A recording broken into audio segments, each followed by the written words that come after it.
Olá pessoal, Wesley Victor na área, professor de História, e no vídeo de hoje nós vamos falar um pouco sobre os governos populistas.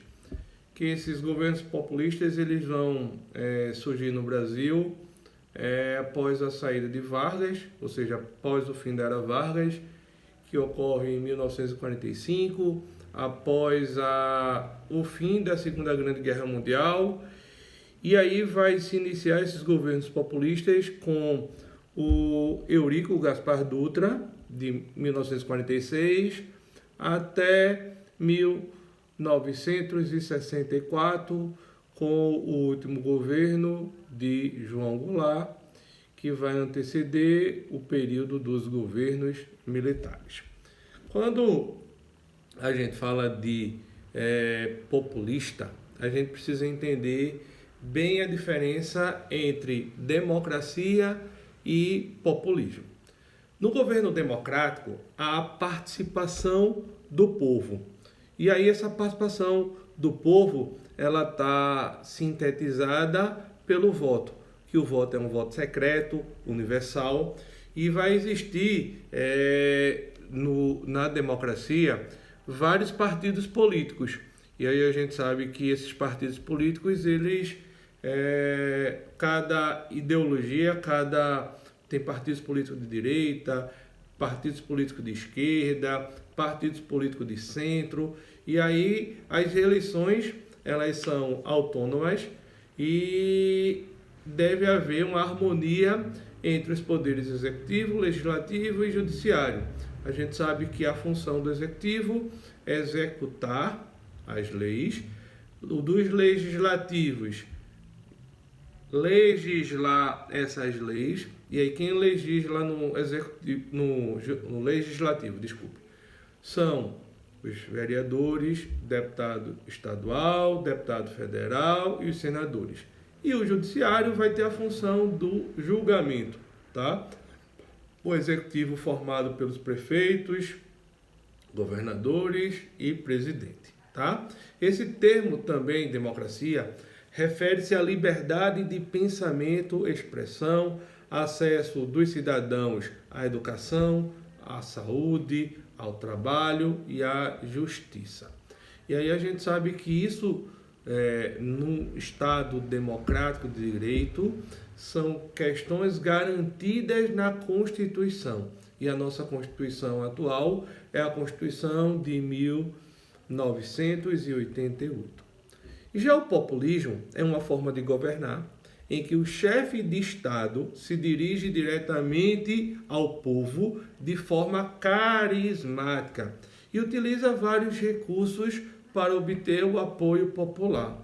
E aí a gente sabe que os nossos governantes, eles precisam ter características populistas como objetivo não do auxílio ao povo, mas ensina a sua manutenção no poder. E aí eles adotam características de um político populista.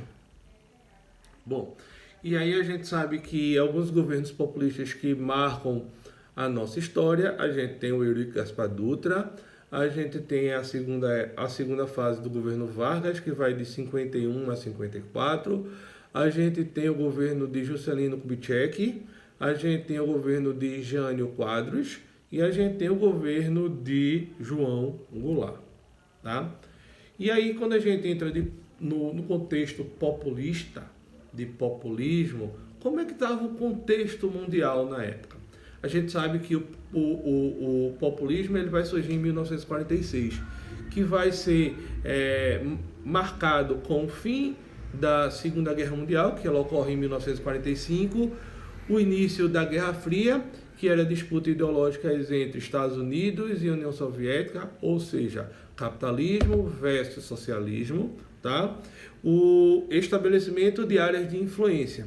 E aí havia aquela divisão no mundo, ora capitalista, ora socialista. Então, o mundo ele passa a ser dividido em dois grandes blocos, em duas grandes áreas de influência, tá? E o medo do avanço do comunismo para os países capitalistas. Então, havia aquele temor daqueles países que eram capitalistas se tornarem socialistas, se tornarem comunistas, tá? E aí no Brasil, Vargas ele sai em 1945 com o fim da Segunda Guerra Mundial. Dutra, quando vai assumir, ele vai criar uma nova Constituição, que vai ser a Constituição de 1946. Vai também criar o Plano SALT, que era o plano que era ligado à saúde, alimentação, transporte, energia.